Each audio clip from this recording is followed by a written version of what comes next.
ನನಗೆ ಸರಿಯಾದ ಸಮಯ ಸಿಕ್ಕಿದೆ. ನನಗೆ ಸ್ವಲ್ಪ ಸ್ಟೇಜ್ ಫಿಯರ್. ನಾನು ರಂಗಭೂಮಿಯಿಂದ 10ನೇ ವಯಸ್ಸಿನಲ್ಲಿ ನನ್ನ ರಂಗ ತಾಲೀಮ್ ಪ್ರಾರಂಭ ಮಾಡಿ ಚಿತ್ರರಂಗಕ್ಕೆ ಬಂದವನು ನಾನು. ಹಾಗಾಗಿ ನನಗೆ ಸ್ವಲ್ಪ ಸ್ಟೇಜ್ ಫಿಯರ್. ಆವಾಗಲೇ ನೋಡಿದೆ ತುಂಬ ಜನ ಇದ್ದರು. ಇಲ್ಲಪ್ಪ ಇವಾಗ ಕರೆದು ಬಿಡ್ತಾರೆ ಇವರು ನಾನು ಮಾತಾಡೋದಕ್ಕೆ ಅಂತ ತುಂಬ ಭಯಪಟ್ಟಿದ್ದೆ. ಈಗ ಸ್ವಲ್ಪ ನನಗೆ ಧೈರ್ಯ ಬಂತು, ಒಂದು 2 ಮಾತು ನಿಮ್ಮ ಜೊತೆ ಹಂಚ್ಕೋಬೋದು ಅಂದ್ಬಿಟ್ಟು. ಕೇಳೋದಕ್ಕೆ ಅಲ್ಪಸಂಖ್ಯಾತರು ಕೆಲವರು ಇರೋದ್ರಿಂದ ಅವರಿಗೆಲ್ಲ ನನ್ನ ವೈಯಕ್ತಿಕವಾಗಿ ಒಬ್ಬೊಬ್ಬರಿಗೂ ನನ್ನ ನಮಸ್ಕಾರಗಳು. ಇನ್ನು ವೇದಿಕೆ ಮೇಲೆ ಕೂತಿರೋರು ಗಣ್ಯರು ಅಂತ ಹೇಳಿದ್ರೆ ನನ್ನ ಆತ್ಮೀಯ ಸ್ನೇಹಿತ KS ನಿಸಾರ್ ಅಹಮದ್ ಮಾತ್ರ ನೀನು ಮಾತಾಡಲೇಬೇಕು, ನಾನು ಕೇಳಲೇಬೇಕು, ಅದು ದೀರ್ಘವಾದ ಮಾತಾಡಬೇಕು ಅಂತ ಹೇಳಿದ್ದಾರೆ. ನಾನು ಮಾತಾಡೋದಕ್ಕೆಲ್ಲ ಒಂದು ದೀರ್ಘ ಸೇರಿಸ್ತೀನಿ ಅಷ್ಟೇ, ದೀರ್ಘವಾಗಿ ಮಾತಾಡಲ್ಲ. ತುಂಬ ಸಂತೋಷ. ಆನಾ ಪ್ರಹ್ಲಾದ್ ರಾಯರು ನನಗೆ ಸುಮಾರು ವರ್ಷಗಳಿಂದ ಸ್ನೇಹಿತರು. ಅವ್ರ ವಯಸ್ಸಿನಲ್ಲಿ ಕಿರಿಯರಾದರೂ ನನಗೂ ಹಿತೈಷಿಗಳು ಬೇರೆ. ಅವರು ಒಂಥರ ನನ್ನ ಸಮಾರಂಭ ಅಂದರೆ ಅವರು, ಅವ್ರ ಸಮಾರಂಭ ಅಂದರೆ ನಾನು. ವೈಯಕ್ತಿಕವಾಗಿ ಇವಾಗ ನಾವಿಬ್ಬರು ಹಂಚ್ಕೊಳ್ತೀವಿ. ತುಂಬ ಸಂತೋಷ. ನನಗೆ ಇವತ್ತು ಕೊಟ್ಟಂಥ ಕೆಲಸ ರಜನೀಕಾಂತ್ ಅವರ ಪುಸ್ತಕನ ಬಿಡುಗಡೆ ಮಾಡೋದು, ಅದರ ಬಗ್ಗೆ ಒಂದು 2 ಮಾತಾಡೋದು ಅಷ್ಟೇ. ಯಾಕೆಂದರೆ ಅದು ಪುಸ್ತಕ ಓದಿದ್ರೆ ಮಾತ್ರ ನಿಮಗೆ ತಿಳುವಳಿಕೆ ಆಗುತ್ತೆ ಹೊರತು ಅದನ್ನು ಹೇಳಿ ನೀವು ಓದೋದನ್ನು ನಿಲ್ಲಿಸೋ ಹಾಗೆ ಮಾಡಬಾರ್ದು. ನಾನು ಆ ಪುಸ್ತಕನ ಕೊಂಡು ಓದಬೇಕು ಪ್ರತಿಯೊಬ್ಬರು ಅಂತ ನಾನು ಹೇಳ್ತೀನಿ. ಈ ಒಂದು ಅದಕ್ಕೆ ಮುಂಚೆ ಈ ಪದಬಂಧ ಇದೆಯಲ್ಲ, ಇದಕ್ಕೇನು ಅವರಿಗೆ ಆನಾ ಪ್ರಹ್ಲಾದ್ ರಾಯರಿಗೆ ನಾನು ಧನ್ಯವಾದಗಳು ಅರ್ಪಿಸ್ಬೇಕಾ? ಅವ್ರ ಬಗ್ಗೆ ಒಂದು ಚಿಕ್ಕದಾಗಿ ಒಂದು ಕೋಪ ಬೇರೆ ಇದೆ ನನಗೆ ಈ ಪದಬಂಧದಿಂದ.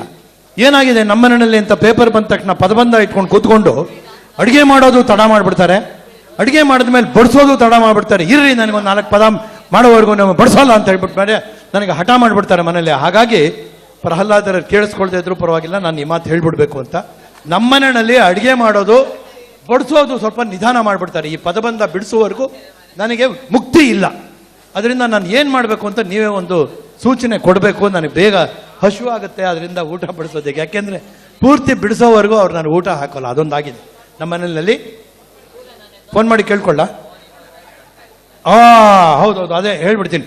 ಪ್ರಹ್ಲಾದ್ರ ನಂಬರ್ ಕೊಟ್ಬಿಟ್ರೆ ಬೇಗ ನನಗೆ ಬಡಿಸ್ತಾರೆ. ಇನ್ನೊಂದು ನಿಮಗೆ ಗೊತ್ತಿಲ್ಲ, ಒಂದು ಸೀಕ್ರೆಟ್ ಅಂದರೆ ನಮ್ಮ ವಿಷ್ಣುವರ್ಧನ್ ಇಲ್ಲ ಇವಾಗ. ವಿಷ್ಣುವರ್ಧನ್ ಭಾರತಿಗೂ ಕೂಡ ಇದೇ ಹುಚ್ಚೆ. ಮನೆಗೆ ಊಟಕ್ಕೆ ಬನ್ನಿ ಅಂತ ಕರೆದು ಬಿಡ್ತಾನೆ, ಪದಬಂಧ ಬಿಡಿಸ್ತಾ ಕೂತ್ಕೋತಾನೆ. ಆಮೇಲೆ ನನಗೆ ಆ ಟೈಮ್ನಲ್ಲಿ ಪರೀಕ್ಷೆ ಅಂದರೆ ಭಾರತಿ ಶಿವರಮಣ್ಣ ಇದಕ್ಕೇನು ಹೇಳಿ, ಇದು ಏನು ಹೇಳಿ ಅಂತ ಹೇಳ್ಬಿಟ್ಟು ಹೇಳ್ತಾರೆ. ಅದು ಎಷ್ಟು ಕಷ್ಟವೋ ಅಷ್ಟೇ ಕ್ಲಿಷ್ಟವೂ ಕೂಡ ಹೌದು.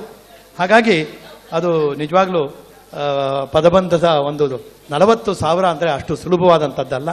ಅಮೂಲ್ಯವಾದಂಥ ಸಾಹಿತ್ಯ ಪ್ರಪಂಚಕ್ಕೆ ಒಂದು 5 ಪುಸ್ತಕಗಳನ್ನು ಇವರ ಕೊಡುಗೆಯಾಗಿ ಕೊಟ್ಟಿದ್ದಾರೆ. ಇನ್ನೂ ಹೆಚ್ಚಿನ ಪುಸ್ತಕಗಳು ಅವರಿಂದ ಬರಬೇಕು ಅಂತ ಅನಂತಕುಮಾರ್ ಅವರು ಹೇಳಿದ್ರು. ಇವರ ಸಹಸ್ರ ದರ್ಶನ ಹಾಗೂ ಶತಮಾನೋತ್ಸವ ಅದಕ್ಕೆಲ್ಲ ಇರಬೇಕು. ಇಲ್ಲಿ ಸೇರಿರುವಂಥ ಎಲ್ಲ ಮುಖ್ಯ ಅತಿಥಿಗಳು ಅವತ್ತಿರಬೇಕು. ಇವ್ರ ವಯಸ್ಸುಗಳು ಏನೋ ಗೊತ್ತಿಲ್ಲ ನಮಗೆ. ವಯಸ್ಸು ಹಾಕಬೇಕು. ನನಗೆ ಇವಾಗ 76 ಆಗಿದೆ, ಇನ್ನೊಂದು 40 ವರ್ಷ ತಾನೆ, ಏನು ದೊಡ್ಡದು, ಇರಲಿ ಇರೋಣ ತಗೊಳ್ಳಿ ಅಲ್ವೇ ಸರ್? ಅದರಿಂದ ಈಗ ನನಗೆ ನನ್ನ ಜವಾಬ್ದಾರಿ ವಿಷಯಕ್ಕೆ ಬರ್ತೀನಿ. ನನ್ನ ದಾರಿ ವಿಭಿನ್ನ ದಾರಿ ಅಂತ ಹೇಳ್ಬಿಟ್ಟು ಅವರು ತಮಿಳಿನಲ್ಲಿ ಯಾವಾಗ ನೋಡಿದ್ದೀರಾ ನೀವು ರಜನಿಕಾಂತ್ ಪಿಕ್ಚರ್ಗಳು? ಯಾಕೆಂದರೆ ಕನ್ನಡದ್ದೆಲ್ಲ ಸುಮಾರು ವಿಷಯಗಳು ನಮ್ಮ ಖ್ಯಾತ ಕವಿಗಳಾದಂಥ ನಾಡೋಜ KS ನಿಸಾರ್ ಅಹಮದ್ ಅವರು ಮಾತಾಡೋದಕ್ಕೆ ಮೂಲ ಕಾರಣ ಅನಂತಮೂರ್ತಿ ಅವರು. ಅವರು ಬೀಜ ಬಿತ್ತುಬಿಟ್ರು, ಇವರು ಅದನ್ನು ಬೆಳೆಸೋದಕ್ಕೆ ಶುರು ಮಾಡಿದ್ರು ಕನ್ನಡದ. ಯಾಕೆಂದರೆ ಈಗ ಅಕ್ಟೋಬರ್ನಲ್ಲಿದ್ದೀವಿ, ನವೆಂಬರ್ ಬರುತ್ತೆ, ಬಿಸಿ ಶುರು ಆಗುತ್ತೆ ಕನ್ನಡದ್ದು. ಹಾಗಾಗಿ ತುಂಬ ಚೆನ್ನಾಗಿ ಅದನ್ನೆಲ್ಲ ಮಾತಾಡಿದ್ರು. ಒಂದು ಆ ಕನ್ನಡ ಸಂಬಂಧಪಟ್ಟಿದ್ದು ನನ್ನ ನೆನಪು ಬರುತ್ತೆ. ನಮ್ಮದೊಂದು ಕಲಾವಿದರ ಸಂಘ, ನಾನು ಸ್ಥಾಪಕ. ಅದಕ್ಕೆ ಒಂದು ಸರ್ತಿ ಶಿವಾಜಿ ಗಣೇಶನ್ ಬಂದರು. ಅವರು south Indian film artist association president ಆಗಿದ್ದರು.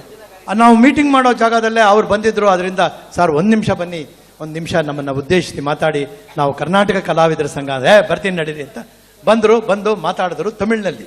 ಅವರೆಲ್ಲ ಹಾಗೆ ಮಾತಾಡೋದು, ನಿರರ್ಗಳವಾಗಿ ತಮಿಳಿನಲ್ಲಿ ಮಾತಾಡ್ಬಿಟ್ಟು ಹೊರಟೋದ್ರು. ನಮ್ಮ ಸಭೆಯಲ್ಲಿ ಕೂತಿರೋರು ಶಿವರಾಮಣ್ಣವರೇ ಅವರೇನೋ ತಮಿಳಿನಲ್ಲಿ ಮಾತಾಡ್ಬಿಟ್ಟು ಹೋಗ್ಬಿಟ್ರು, ನಮ್ಗೆ ಅರ್ಥ ಆಗಲಿಲ್ಲ, ಅದೇನು ಅಂತ ಅನುವಾದ ಮಾಡಿ ಅಂತ ಹೇಳಿದ್ರು.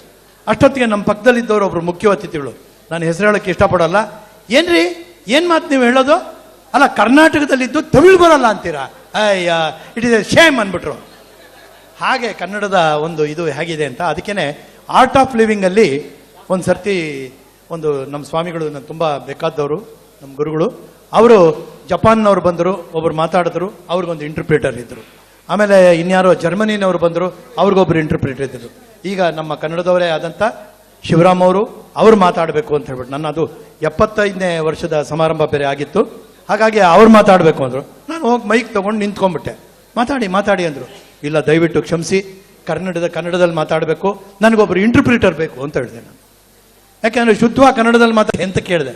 ಅದಕ್ಕೆ ಸ್ವಾಮೀಜಿಯವರು ನಕ್ಕು, ಇಲ್ಲ ಮಾತಾಡಿ, ನಾನಾದರೂ ಅರ್ಥ ಮಾಡ್ಕೋತೀನಿ ಯಾರು ಇಲ್ಲದೆ ಇದ್ರು ಅಂದರು. ಸರಿ ಸ್ವಾಮೀಜಿ ಅಂತ ಮಾತಾಡಿದೆ. ಹಾಗಾಗಿ ಇವರು ರಜನಿಕಾಂತ್ ಅವರು ಯಾವಾಗಲೂ ನಾನೇ ಬೇರೆ, ಏನು ಸ್ಟೈಲೇ ಬೇರೆ ಅಂತ ಹೇಳೋದು. ಹಾಗೆ ಅದಕ್ಕೆ ನಾಮಕರಣ ಕೂಡ ಅಷ್ಟೇ ವಿಶೇಷವಾಗಿ ಮಾಡಿದ್ದಾರೆ.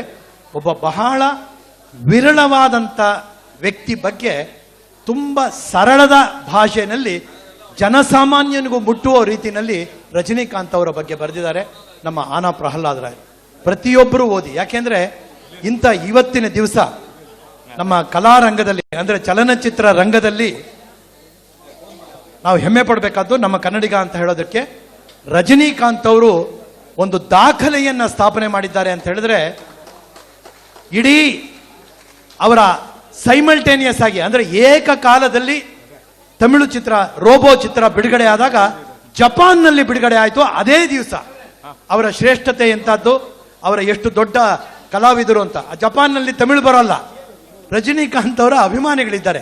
ಹಾಗಾಗಿ ಆ ರೋಬೋ ಚಿತ್ರ ಯಾವತ್ತು ತಮಿಳುನಾಡಲ್ಲಿ ಬೇರೆ ಪ್ರಾಂತ್ಯಗಳಲ್ಲಿ ಬಿಡುಗಡೆ ಆಯಿತೋ ಅದೇ ದಿವಸ ಅದೇ ಗಳಿಗೆ ಜಪಾನ್ನಲ್ಲಿ ಬಿಡುಗಡೆ ಆಯಿತು. ಇದು ಭಾರತ ದೇಶದಲ್ಲಿ ನಡೆದಂಥ ಎರಡನೇ ಒಂದು ಘಟನೆ ಅಂತ ನನಗನ್ಸುತ್ತೆ. ಮೊದಲನೇದು ಯಾವುದು, ಯಾರನ್ನ ಗೊತ್ತಾ, ಹೇಳ್ತೀರಾ? ಇಲ್ಲ, ಪದಬಂಧ ಇದ್ದಾಗಿರುತ್ತೆ ಅದು. ಇರಲಿ, ನಮ್ಮ ಶ್ರೀ 420 ಆವಾರ ಅಂತ ರಾಜ್ ಕಪೂರ್ ಚಿತ್ರಗಳು ಗೊತ್ತಿರ್ಬೋದು ನಿಮಗೆ, ಹಳಬರಿಗಾದ್ರೂ ಗೊತ್ತಿರುತ್ತೆ, ನನ್ನ ವಯಸ್ಸಿನವ್ರಿಗೆ. ಆ ಚಿತ್ರ ಬಿಡುಗಡೆ ಆದಾಗ ರಷ್ಯಾದಲ್ಲಿ ಆ ಹಾಡುಗಳನ್ನು ಅಲ್ಲಿ ರಷ್ಯನ್ ಭಾಷೆಯಲ್ಲಿ ಆವಾರ ಅನ್ನೋದಿದೆಯಲ್ಲ, ಅದನ್ನು ರಷ್ಯನ್ ಭಾಷೆಯಲ್ಲಿ ತರ್ಜಮೆ ಮಾಡಿ ಆ ರಾಗವನ್ನು ತಗೊಂಡು ಆ ಏಕಕಾಲದಲ್ಲಿ ಹಾಡಿದ್ರು. ಅಲ್ಲಿ ಆ ಕಾಲದಲ್ಲಿ ಜವಾಹರ್ಲಾಲ್ ನೆಹರು ಬಿಟ್ಟರೆ ರಷ್ಯಾದಲ್ಲಿ ಇನ್ನೊಬ್ಬರು ಯಾರಾದರೂ ಪರಿಚಯ ಇದ್ದಾರೆ ಅಂದರೆ that is Raj Kapoor and Nargis ರಷ್ಯಾದಲ್ಲಿ.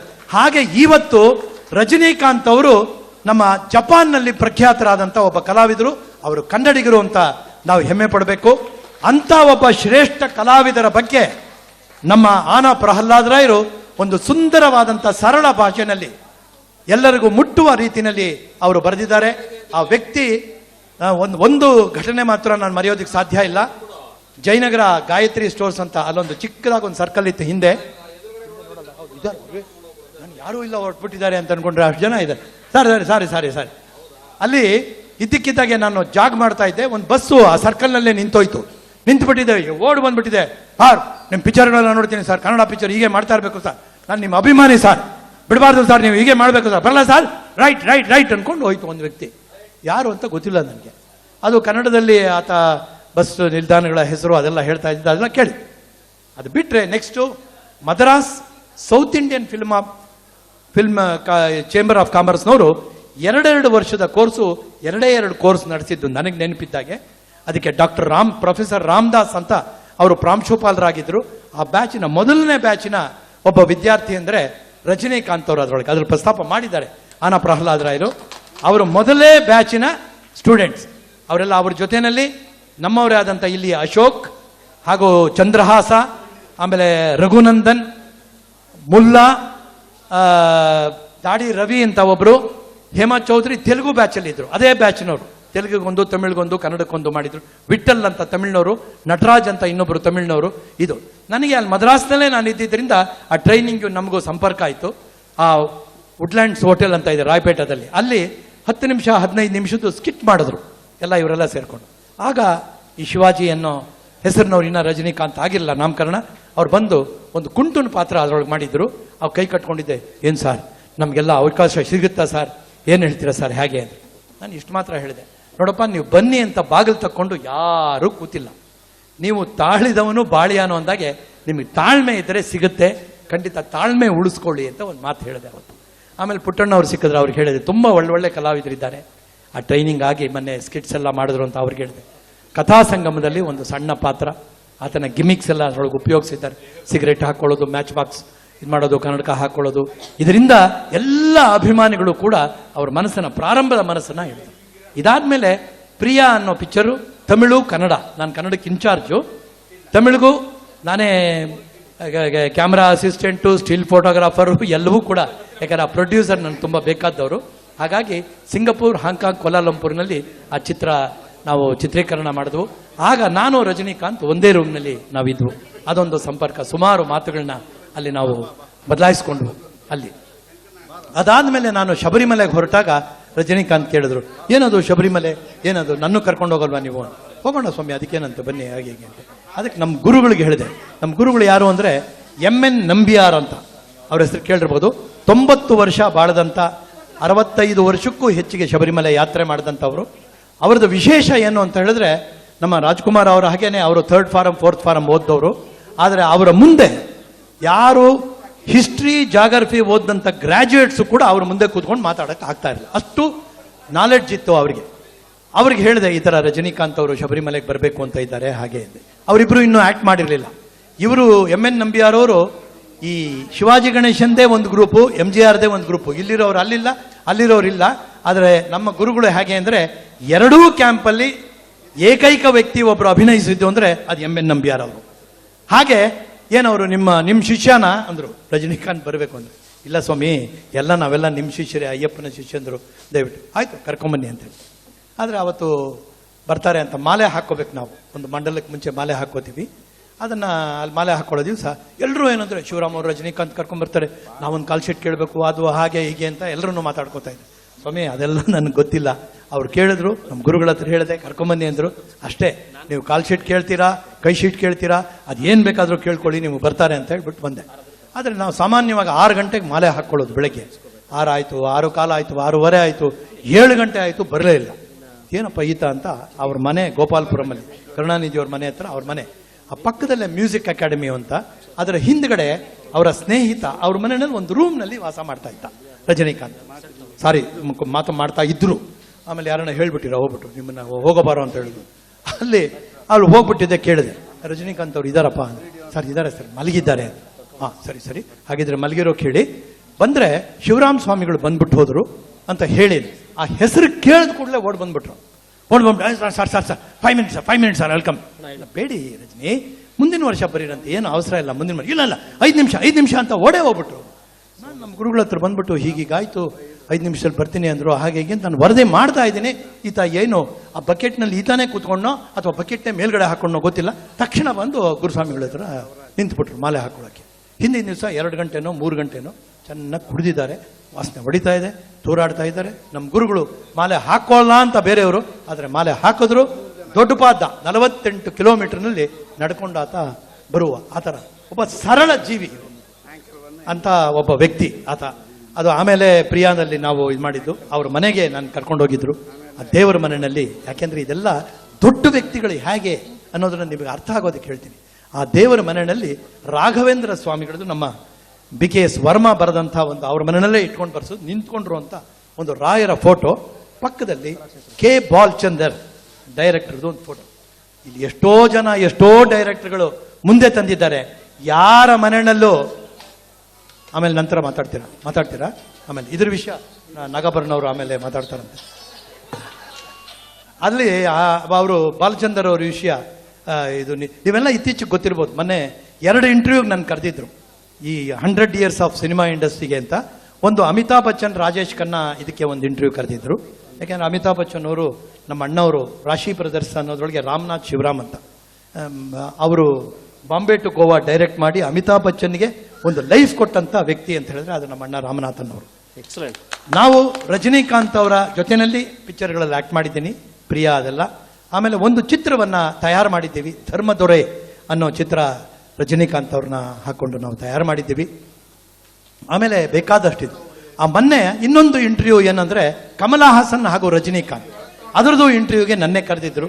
ಆ ಸುವರ್ಣ ಟಿವಿ ಅಂತ ಕಾಣುತ್ತೆ, ಅಲ್ಲಿ ಹೋಗಿ ಅದ್ರ ಮಾತಾಡೋದು. ಅದರೊಳಗೆ ಒಂದು ತಾವೆಲ್ಲ ನೋಡಿರ್ಬಹುದು, ಆ ಸಂದರ್ಭ ತುಂಬಾ ಚೆನ್ನಾಗಿದೆ. ಎಷ್ಟು ಸರಳ ವ್ಯಕ್ತಿ ರಜನಿಕಾಂತ್ ಅನ್ನೋದು ಅದು ಹೇಳುತ್ತೆ. ಅವರು ಒಂದು ರೋಬೋ ತೆಗೆದ್ರು, ನಿಮಗೆಲ್ಲ ಗೊತ್ತೇ ಇದೆ. ಕ್ಯಾಸೆಟ್ ರಿಲೀಸ್ ಫಂಕ್ಷನ್ ಆಯಿತು, ಎಲ್ಲ ಅಮಿತಾಬ್ ಬಚ್ಚನ್, ಐಶ್ವರ್ಯ ಎಲ್ಲರೂ ಬಂದಿದ್ರು ಅದರೊಳಗೆ, ಅದೆಲ್ಲ ತೋರಿಸಿದ್ರು. ಅಲ್ಲ ಆಮೇಲೆ ಅವತ್ತು ಅವ್ರ ಮನೆ ಇಲ್ಲಿ ಹನುಮಂತ ನಗರದಲ್ಲಿ, ಅವ್ರ ಅಣ್ಣನ ಮನೆ ಪಕ್ಕದಲ್ಲಿ ಒಬ್ಬರು ನಾರ್ತ್ ಇಂಡಿಯನ್ಸ್ ಇದ್ದಾರಂತೆ. ಅಲ್ಲಿ ಬಂದರು. ಅಲ್ಲಿ ಬಂದ ತಕ್ಷಣ ಇವ್ರು ಯಾರೋ ರಜನಿಕಾಂತ್ ಅಂದ್ರೆ, ಕ್ಯಾ ಭಾಯ್ ರಜನಿ ಆಪಿನಾ, ರಜನಿ ಕೈಸಾ ಹೈ, ಅಚ್ಚಾ ಹೈ, ಕ್ಯಾ ಭೈ ಬಾಲ್ ಗಿಲ್ ಸಭೆ ವಯಸ್ಸ ಹೋಗ್ಯಾ ಅಂತ. ನೋಡ್ರಿ, ಹೀರೋಗಳೆಲ್ಲ ಅವರವರ ವೀಕ್ನೆಸ್ಗಳು ಇದ್ರೂ ಕೂಡ ಅದನ್ನು ಮರೆಮಾಚ್ತಾರೆ. ಆದರೆ ರಜನಿ ಯಾವ ಆತನ ಹವ್ಯಾಸಗಳು ಕೂಡ ಅವರ ಅಭಿಮಾನಿಗಳಲ್ಲಿ ಮರೆಮಾಚಲಿಲ್ಲ. ಕುಡಿತೀನಿ ನಾನು, ಸಿಗರೇಟ್ ಸೇರ್ತೀನಿ, ನನ್ನ ತಲೆ ಹೀಗೆ ಇರೋ ಸ್ವಾಮಿ, ಇಬ್ರು ಶಿವರಾಮ್ ಅವ್ರದ್ದು ತಲೆ ಹಾಗೇನೆ, ನನ್ನ ತಲೆನೂ ಹಾಗೇನೆ ಅಂದ್ಬಿಟ್ಟು ವಿಗ್ಗು ಹಾಕೋಲ್ಲ, ಹಾಗೆ ಇದ್ರು. ಆಮೇಲೆ ಅವ್ರು ಹೇಳಿದ್ರು, ಕ್ಯಾ ಕರ್ತಾ ಹೈ ಅಭಿ ರಜನಿ ಅಂತ. एक पिक्चर बनाता है. ओहो, पिक्चर बना रहे आप? अरे रे रे रे रे क्या भाई, तुम्हें पिक्चर बना रहे हैं? कौन हीरोइन है? ऐश्वर्या राय. क्या ऐश्वर्या राय हीरोइन? क्या भाई है? हाँ, ऐश्वर्या राय हीरोइन दा. अच्छा अच्छा अच्छा अच्छा अच्छा, कौन हीरो? और आ कड़े ನೋಡಿದ್ರಂತೆ ರಜನಿ ಅವರು. ಮೈ हीरो. आप हीरो? अरे भाई, वो ऐश्वर्या राय को क्या हो गया रे?